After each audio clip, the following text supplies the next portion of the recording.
The Great Outdoors with Jason White, exploring the great outdoors in Pennsylvania and beyond. Brought to you by the Mariana Outdoorsmen Association and by Wild Acres Farm, Fishery, and Regulated Hunting Grounds. Now, The Great Outdoors with Jason White. Hello, friends. I'm Jason White. Welcome to The Great Outdoors. Happy to be with you today.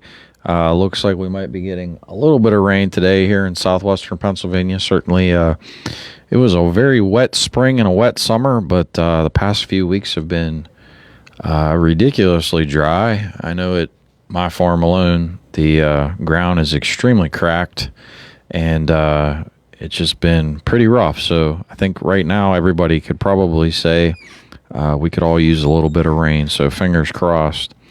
That being said, I want to give a special thanks to our sponsors. Special thanks to the Mariana Outdoorsmen Association. You can join the MOA today at marianaoutdoors.com. We have the early bird special currently happening. If you join today, you get the rest of the year for free, and you get all of 2026. So again, the early bird special, you get all of 2025, the remainder of the year for free, and you get all of 2026. You can join today at marianaoutdoors.com. Certainly happy to have you. Wild Acres Farm, Fishery, and Regulated Hunting Grounds, managed and operated by 10 Mile Creek Outfitters. If you're looking to book a whitetail deer hunt, free range, no fence. I just want to start off by saying no fence in any kind for anything with Wild Acres. There's a lot of things that we have, whether that's the deer hunts, turkey hunts, trout fishing trips. If you're looking to book a wedding, if you're looking to have a corporate event, if you're looking to do just an upland bird hunt as a fundraiser for your organization, we can accommodate in all capacities, a little bit of everything, which makes the place so special. 10mileco.org for more information. Again, deer hunts, turkey hunts, trout fishing trips, upland bird hunts, upland bird hunt fundraisers, weddings. We have a venue location, corporate events, you name it, parties, picnics. Love to have you. 10mileco.org or give us a call at 724-579-0924. And last but not least, special thanks to Washington County Tourism and Promotion Agency. Please visit Washington County, Pennsylvania. Going to go through some upcoming events for the Mariana Outdoorsmen Association. Thursday, August the 28th at 6 o'clock, there will be an Upland Bird Committee and Fish Committee meeting. It's a joint meeting. That is at Wild Acres Farm, 1997 Maury Road, Clarksville, Pennsylvania, 15322. Saturday, August 30th at 10 a.m. from 10 to 12, there will be an open house and a tour at the MOA. We'd love to see you. Again, that is also at 1997 Maury Road, Clarksville, PA. Tuesday, September the 2nd, dove hunting opens up for the state of Pennsylvania. And obviously, if you're a member of the MOA, you can do that anytime. We'd love to have you. Obviously, all hunting seasons, limits, etc. when it comes to dove hunting under the migratory bird, state and federal stamps are required. So please make sure if you're interested in anything like that, just make sure you got all your appropriate licensing. Saturday, September 20th is the Energy, Security, and Sportsmanship Bash. That's at 19 North Event Venue in Washington, PA. That is from 4 o'clock until 9 o'clock. Again, that's Saturday, September 20th. 4 p.m. to 9 p.m. It's the Energy, Security, and Sportsmanship Bash, 19 North Event Venue, Washington, PA. Tickets are $40. Information is on our Facebook page, Mariana Outdoors, and Facebook page, Mariana Outdoorsmen Association, and also at our website, marianaoutdoors.com. We'll be firing up trout stockings in October. We'll have a membership. It's a fun little contest that runs throughout the whole fall, winter, and into the spring. Information's, again, on our different platforms on that. First trout stockings in October, and then we'll run monthly, November, December, January, February, March, April, and May. Hope to see you. We have also a lot of our stockings are listed now on Facebook, also on our website. Dates, times are subject to change. We also have 2 fishing tournaments in the spring. There's going to be a one-day fly fishing tournament, March the 7th, and then we have a 3-day trout fishing tournament. That'll be Friday, May 1st through Sunday, May the 3rd. So if you want any information about any of these upcoming events, certainly we'd love to have you. Lots of great information on either Facebook or our website at marianaoutdoors.com. And I also want to make a note that we will be scheduling some continental pheasant hunts as fundraisers that'll be open to the public. That'll be available as well for any additional information. But that being said, we're kind of winding down the dog days of summer as things kind of dry out and the leaves will start to turn before you know it. I know at our place, the leaves are already starting to turn, so I think spring or summer's kind of winding down, and it'll be fall before we know it. But with that being said, I kind of wanted to talk today a little bit about preparations for fall, especially with the folks that are going to be deer hunting. So if you're a whitetail deer hunter and you're going to be pursuing, an archery hunt, there's some things you should be doing in the month of August and even into, I would say, the first 2 weeks of September. But you're into August right now. August is a prime time to, if you already have identified, I would hope you've already identified where you want to hunt this year. Tree locations, trails, you kind of name it. But if you haven't, certainly now is better. The sooner you do it, the better. You want to get out into the woods and take a walk, kind of figure out where the heavily traveled corridors are, where the deer are, bedding areas, you name it. If you don't know what a bedding area is, you're basically looking for the places that the deer are relaxing, sleeping during the day. And these can be identified by roughly, they look kind of like ovals, but usually about 2 to 3 foot wide and usually about 4 foot in length. It's just an oval space. It's kind of packed down, but you're looking for, they call them bedding areas. Basically, the deer are out typically in the fields in the evenings and at night, and they get in these thicket spaces during the day to basically just kind of relax and mill around. But yes, you want to be able to identify the corridors, traveling patterns.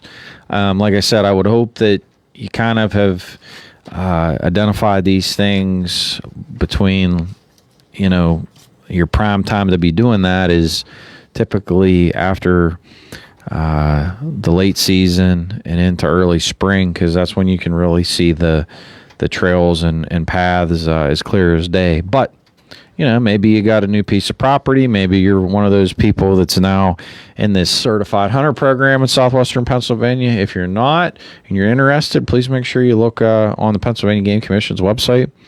That's a really exciting thing, the pilot program, the certified hunter program. Certainly applies to this conversation right now, because if you're somebody signing up for that program and all of a sudden you're going to have access to new property and you need to do some scouting and you're going to be doing that right now, this conversation applies. Got to get out in the woods, got to identify those trails. You need to make sure right out of the gate, if you've identified a place where your tree stand is going to go or to or from, you got to remember, from your vehicle, wherever you're parking, to wherever you're going to hunt, you want to make sure you got a clear path. And a clear path can be achieved by a wide variety of things. Sometimes you don't have to do much of anything. Maybe you're in a lucky position where that's the case. Other times it might include a pair of loppers. It might include tools like a machete, a weed whacker. I've used all the above. But you want to make sure that from wherever you're parking to wherever you're going and you have identified where you're going to hunt, you got to make sure your trail is clear the entire way. And that's for numerous reasons. Number one, you don't want to be walking into a place and be scratching, scraping, bumping up against stuff. You don't want to be going through jagger bushes and ripping your clothing. You don't want to be going through stuff and making a lot of noise. So a clear path is very important just from a noise perspective. Two, you don't want to obviously damage or ruin your clothing. And then the third thing is you certainly don't want to have any scent left behind. That's a really big deal. Scent control is something that you have to really practice and pursue It's something you got to do at home. And, it's something just extremely important as part of the whole dynamics of hunting, especially when you're archery hunting. So a clear trail, every scenario is going to be different, but you need to remember you want to have a good, clean way in and a good, clean way out. You need to make sure that way in and out is not necessarily the same way that the deer are going to be traveling. This is something some people, I would say, that are rookies make a bad mistake of. You do not want to necessarily be walking in and out, especially on a long distance, on an actual deer trail. That is not a good method if you can avoid it. I know it's not always the simplest idea. Sometimes you have to cut a separate way in. But if it is possible, it would benefit you to try to avoid walking directly on a highly traveled or a main corridor deer trail. I can tell you, I've been busted time and time again by those pesky does. They got a great nose and it works very well. So it's just something I want to, throw out there. If you have an opportunity to try to avoid a main travel corridor to get to your stand, I would highly recommend it. Another thing, as far as getting in and getting out, I mentioned about machetes, the tools you should use or utilize to do that. Another thing is something as basic as a rake, especially when it gets to, you want to make sure any debris and materials are cleared as best as you can. I highly suggest this, especially depending on where you're at. Different scenarios are obviously every place is different, but you want to get in and out of a tree stand or wherever you're hunting as quietly and with as smallest and least amount of disturbance as possible. So whether you're talking about a situation or scenario that we're talking about scent, we're talking about noise, we're talking about even not damaging our clothing. The worst thing you could ever do is, have like a rain suit on and go through like a Jagger patch. And next thing you know, now your rain suit is literally punctured with a bunch of holes. So this is all about like preparing for obviously the successful hunt, which is to come. Now, when you get to your tree stand this time of the year,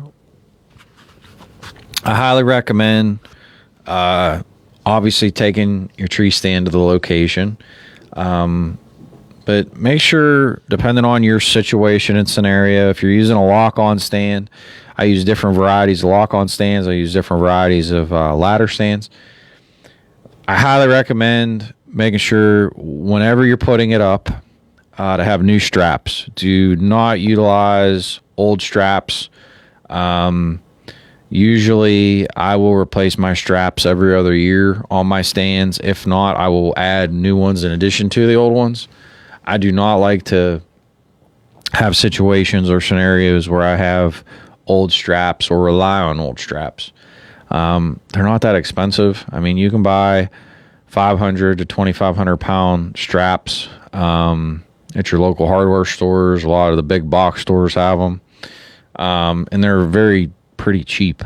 I mean, you can usually get a ratchet strap for around $2.50, something like that. But I highly recommend that is something that you absolutely have are new straps. And if it's an old stand, add new straps or change the straps out. You don't want to let straps go for probably more than 2 years if you've let your stand out in the woods. Just passing on some words of wisdom. I know from experience. I've had my near misses and I've seen straps get dry rotted, deteriorate, and it's nothing but a bad safety situation waiting to happen. So do yourself a favor, new straps. The other thing, if you're going into or if you're going into a location and you're taking a stand, obviously you should have inspected your stand before you even took it to make sure everything is in proper order. There's no cracks, nothing that's going to deteriorate or affect the strength or stamina of the stand. If you're going out into a location where the stand is already up and you're just going to do a check, you need to do a thorough check. Check all the steps, check all the your straps, get up into the stand, make sure you have your safety harness, which is obviously always critical. Make sure you have a safety harness that fits you. A lot of people make mistakes of getting safety harnesses and not getting one size for themselves. There's a multitude of reasons as to why. First and foremost, if you don't have one that's properly sized, there's a risk that it could potentially not work. Secondly, there's a humongous, in my opinion, comfort level when it comes to safety harnesses. You will definitely be appreciative to have something that actually fits you. So, those are two important pieces of the puzzle. Obviously, you want something that's going to fit you and obviously operate in a worst case scenario that it needs to. And secondly, you want something comfortable. You don't want something that's too tight. You also don't want something that's way too baggy. Obviously, if it's way too baggy, it's probably not going to effectively work. And also, then you get the risk of walking in and catching on something or climbing up and catching on steps. Just a lot of reasons why. You want something that fits you really, really well. It's no different than your clothing. You don't want clothing that's too tight, and you don't want baggy clothing. You want something that fits you. So your safety harness should be the same thing. So just make sure that you're very conscientious and aware of that. Make sure you got your bow hangers, or for that matter, even your gun hangers installed, and make sure they're all properly working. If you're somebody that, put one out last year and you're going back to check it, I highly recommend, you need to really kind of touch that stuff and make sure everything's kosher. You just never know. I've seen situations where I've had stands out and, maybe there was a storm and a giant limb fell down and maybe hit part of the stand or hit some steps. You just need to make sure. I can't stress it enough. The worst thing you could ever do is just assume in the middle of the dark that you're going to just going to wing it and say, my stand, I put it up last year and I'm going to go, opening day archery, I'm just going to go to my stand. There's so many negative things that can come from it, between walking in, just getting to the stand, the issues with not having your trails cut properly, the issues with damaging your clothing or your gear, the issues with obviously leaving scent. And then you get to the stand itself, which could be a death trap. It could have some structural issues, the straps could be dry rotted. You go and climb up in your stand. Next thing you know, the stand's either collapsing or you're basically falling out of the stand. It's not worth it. I can't stress it to you enough. Taking the time to just go and inspect your stands and making sure they're safe and proper is so, so important. It's not worth falling out of a tree stand and breaking your back or being a paraplegic or somebody that's got to walk with a cane the rest of their lives, or for that matter, you could die. You got to take the time. If you're going to hunt, you got to put in that sweat equity. You got to put in a little bit of time and the homework. And to the point, it's not something, if you're somebody new and even depending on your situation, if you're somebody that you're able to put up tree stands and leave them up, hey, that's great. You do a little bit each year, and over time, just like me now, I've got a lot of ladder stands up, box stands, heck, even lock-ons that I have in a lot of different areas that I'm able to have up all year. And then when I go in, I'm basically doing my checkup day, which I'm going to be doing very soon. I'll go to all the stands and I'll go through the entire process. Now, once you're up in the stand, this is something extremely important. You're up in the stand, okay? We've gotten to the point where we got clear trails. We're at our location. We've checked the stand. The stand's good. We've changed out straps or done what we needed to do. Steps are all good. We got our hangers up. Okay. Now, shooting lanes. This is very, very important. It does you no good whatsoever to have a great place to hunt. It could be the best place in the world. But if you don't have appropriate shooting lanes to where an arrow, or for that matter, even a bullet can get through, what's the point of hunting there? It's not like you're, don't get me wrong, there are tree stands and there are times where we hunt in tight quarters where you're only shooting 5 or 10 yards. 9 times out of 10, that isn't the case. You got to be able to shoot 20 or 30 yards, sometimes even 40. So what I recommend is wherever you're hunting at, I always try to have at least 3 good shooting lanes. And that could be if you just have one trail coming by you, it could be just picking 3 different spots along that trail. Maybe to your left, if the path is crossing in front of you, maybe it's one at your 10 o'clock, one at your 12 o'clock, and one at your 2 o'clock. Every situation is going to dictate a different scenario, but I highly recommend you want more than one good shooting lane. It's just, you never know what's going to happen. The odds of the deer giving you the perfect opportunity or the right opportunity at the one shooting lane, just doesn't always happen. You just never know. So I recommend establishing 3 points. Now, what's involved in that? It's really not a whole lot. It's more of a scenario that you can achieve with a machete, a pair of loppers. One thing I invested in, it was like $150. I bought a battery pole saw. I bought it from a hardware store. It was actually a great investment. I would actually highly recommend anybody that ever needs, anybody ever looking for, if you have to do multiple places or if you have access to a pole saw, the battery pole saws are absolutely a great investment. If you get one, make sure you before you get out in the woods, make sure that you have not only a full charge battery, but take a backup battery with you. You need to make sure with those pole saws you have the deep celled batteries, not the thinner batteries. You want the deep celled batteries. Always take a backup and make sure that your bar chain oil, all that stuff is tight up to snub and ready to rock and roll, and you got good oil on your bar before you go out. You don't want to be out in the woods and next thing you know, it's like, oh, well, your chain was loose or you didn't have batteries or whatnot. Like, you want to make sure you got your stuff to take with you. Typically what I like to do in the scenarios is I'll usually go up into the tree stand, and it's a combination of things. Obviously you got to cut some limbs, in the direct vicinity of the stand, and then usually go down on the ground with a pole saw and try to just direct somebody else. So I always like to do this with another person. It just makes life a lot easier. If you can get 2 people to go, it can make many hands make light of work.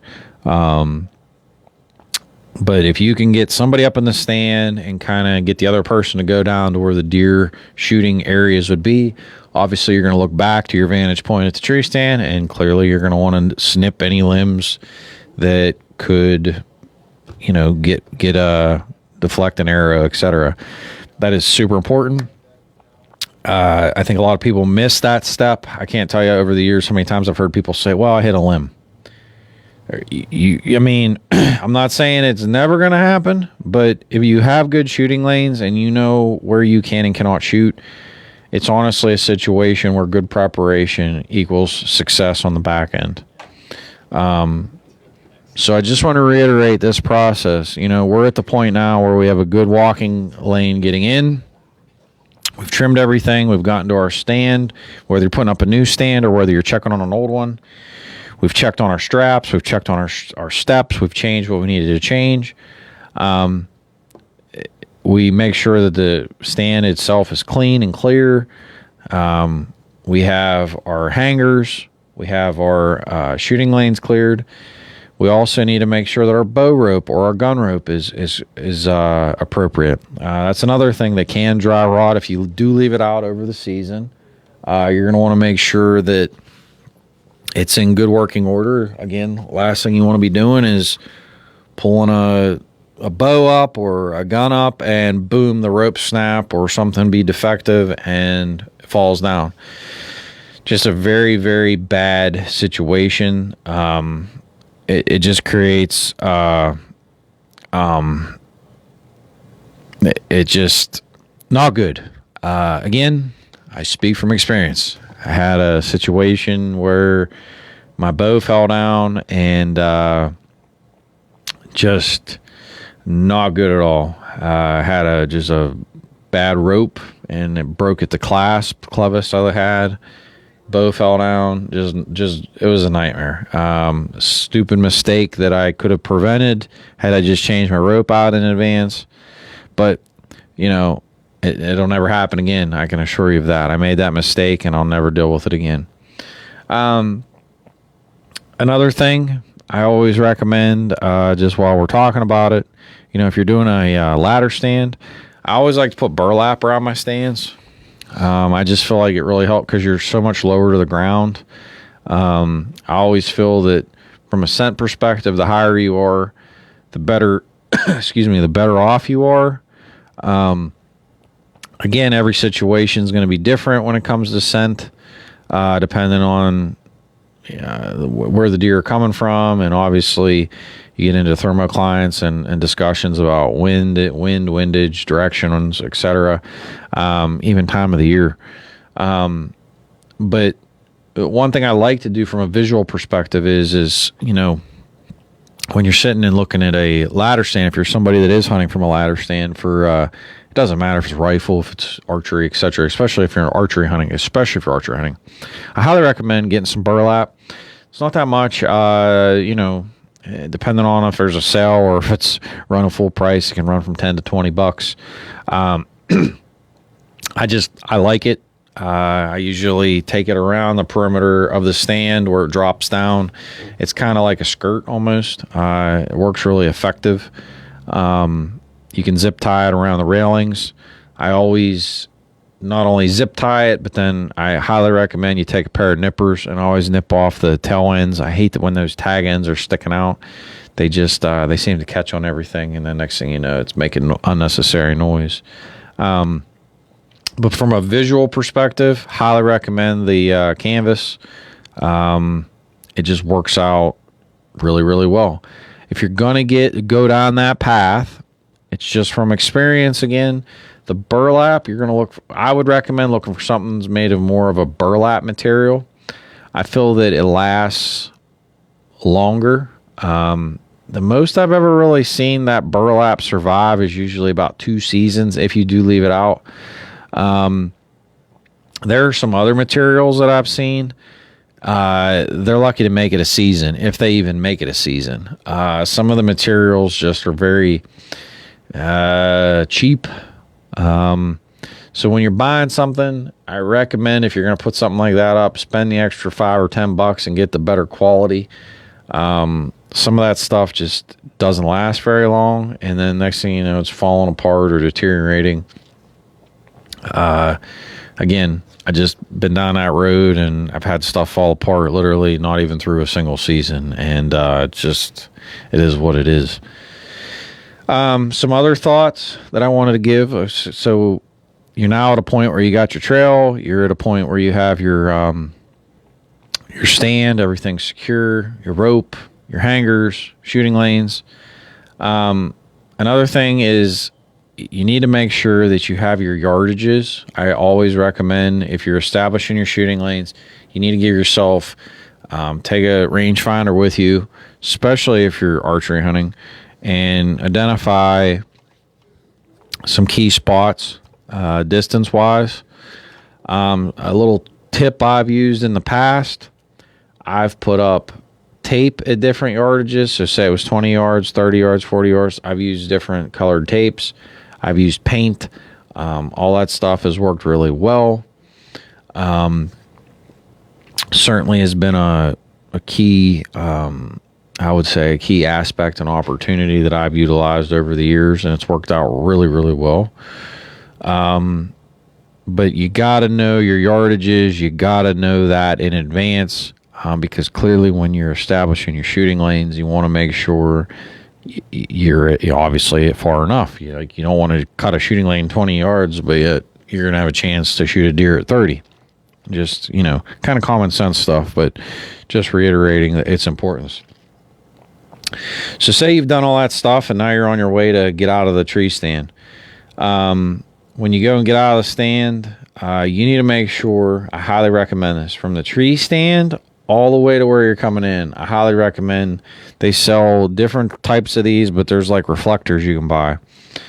Typically, they're little push pins that can go into a tree. They sell some that are clip-ons that can go on limbs. Highly, highly recommend them. They call them night eyes, but it's just very helpful. I suggest that if you can do it, tag it in so you can make sure going in and going out that you can see both directions if it's not a double-sided one.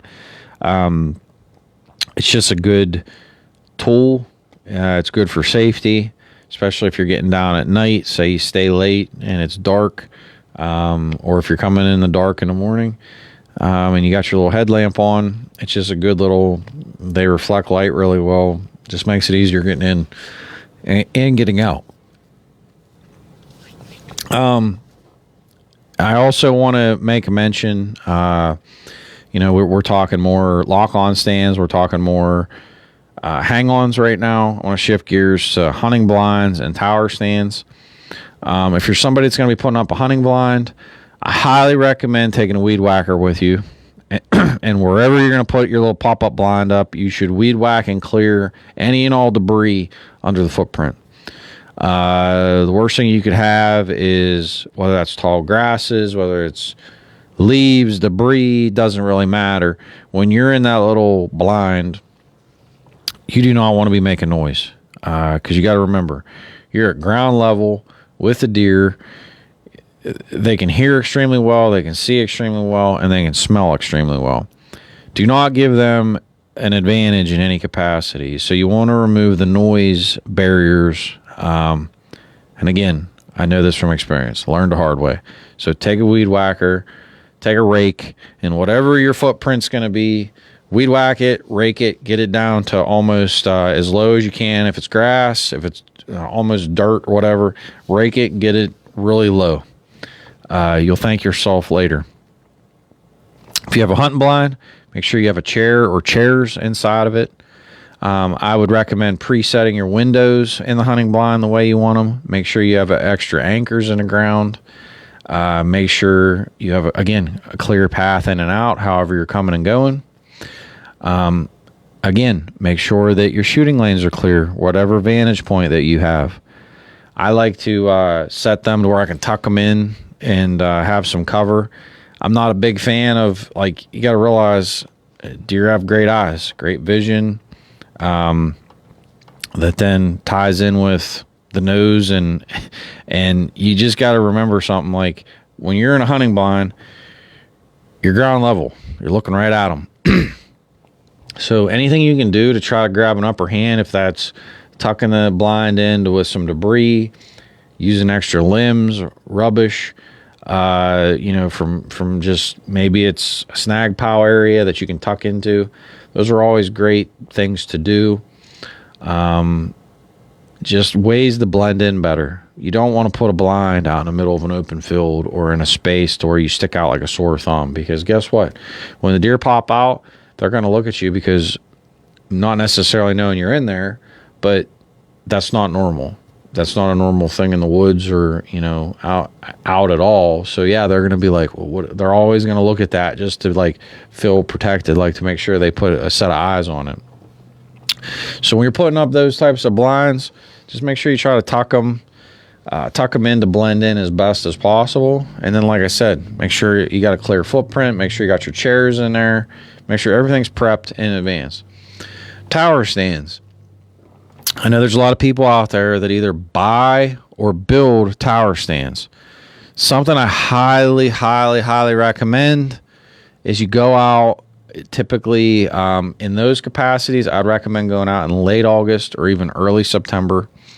You need to go check on them. And why I say to do that, you want to wait until you know that, not to creep anybody out, but you need to wait until you know that the best opportunity, if there's going to be bees or wasps or whatnot, like you want to wait until the season is kind of max where there's not going to be anything new started.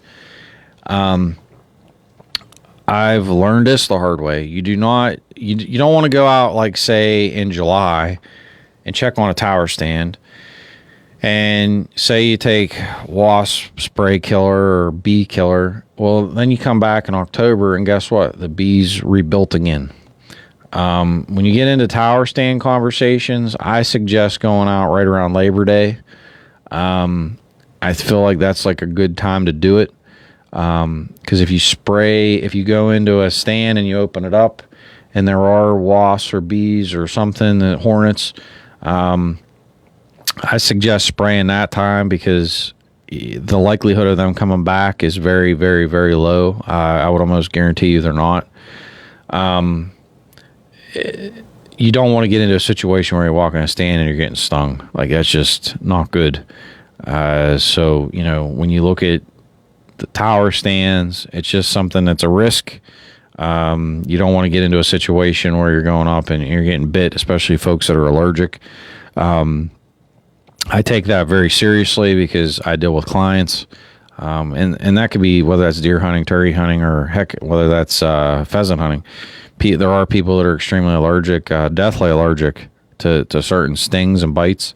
So I try to make sure that I get all of the, potential things that could hurt or kill somebody, get them all removed from these stands. So if you can go out and check your tower stands and make sure that all the bees, wasps, hornets are sprayed, removed.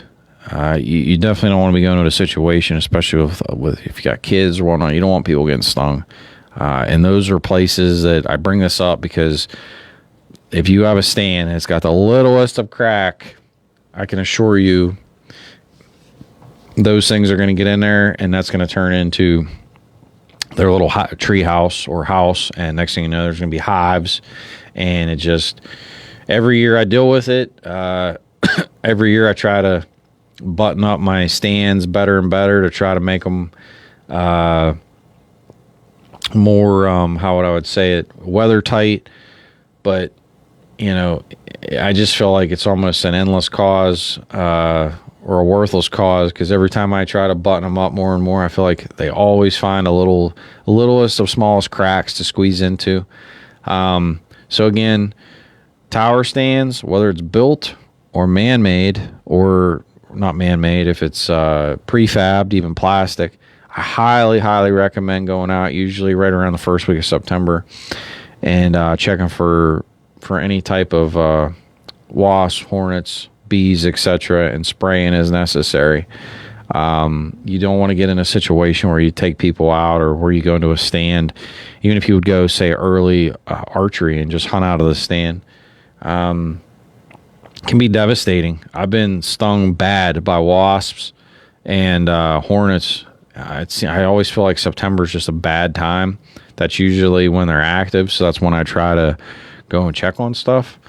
I've had it to where, I've been stung just doing work around the farm, and next thing you know, like I got literally an infection in my arm and I can barely use my hand. Some people get really sick from them. I've been lucky, but I just throw it out there. If you can check on that stuff and check on it in advance, it will absolutely benefit you. And no matter if it's a ground blind or your tower stands, make sure that you, again, chairs, make sure all the windows and doors are working properly. Kind of go through the whole thing. Is the latch on the doors working? Can you close the doors? Is everything functioning properly? Because look, at the end of the day, if it's not working right that day, it's not going to work properly when you go hunting. So if you need to fix something, or there's an opportunity to fix it, or you need to fix it, take the tools with you. Maybe it's something you can fix while you're there. If not, make sure you get your butt back there and fix it in as quickly as possible, because you don't want to be out there literally the day before hunting season. At the end of the day, you want these animals to feel comfortable. And you should almost be like a ghost. Whether you're walking to or from your stand, with your stand being there, they should feel comfortable and acclimated to where everything's good. You don't want to be out in a situation where you're coming in and disturbing them, because listen, when they're disturbed and they're on high alert, the odds of you being successful drastically go down. Hopefully these were some good tips for you. There's a lot you can be doing over the next, I would say, 30 days to prepare your tree stand. If you got a new tree stand, old tree stand, whether you're doing safety checks, whether you're doing your walkways, doing all the above, checking on your, putting up new ground blinds, putting up tower stands, it doesn't really matter. The magic time is middle of August, middle of September. You should be able to achieve all your goals in that window to prepare for the season. I highly recommend getting it done no later than middle of September. After that, in my opinion, you're pushing your luck, because then you're kind of at the mercy of possibly bumping things. But I want to give a special thanks again to our sponsors, Mariana Outdoorsman Association. Join today at MarianaOutdoors.com. Wild Acres Farm, Fishery, and Regulated Hunting Grounds, 10mileco.org, and special thanks to Washington County, Pennsylvania. Please visit Washington County today. I'm Jason White. This has been The Great Outdoors, and we'll see you next week. And this is WMBS Uniontown at 11 o'clock. Kathan. European leaders say Ukraine's president had a constructive call today with President Trump. Volodymyr Zelensky heard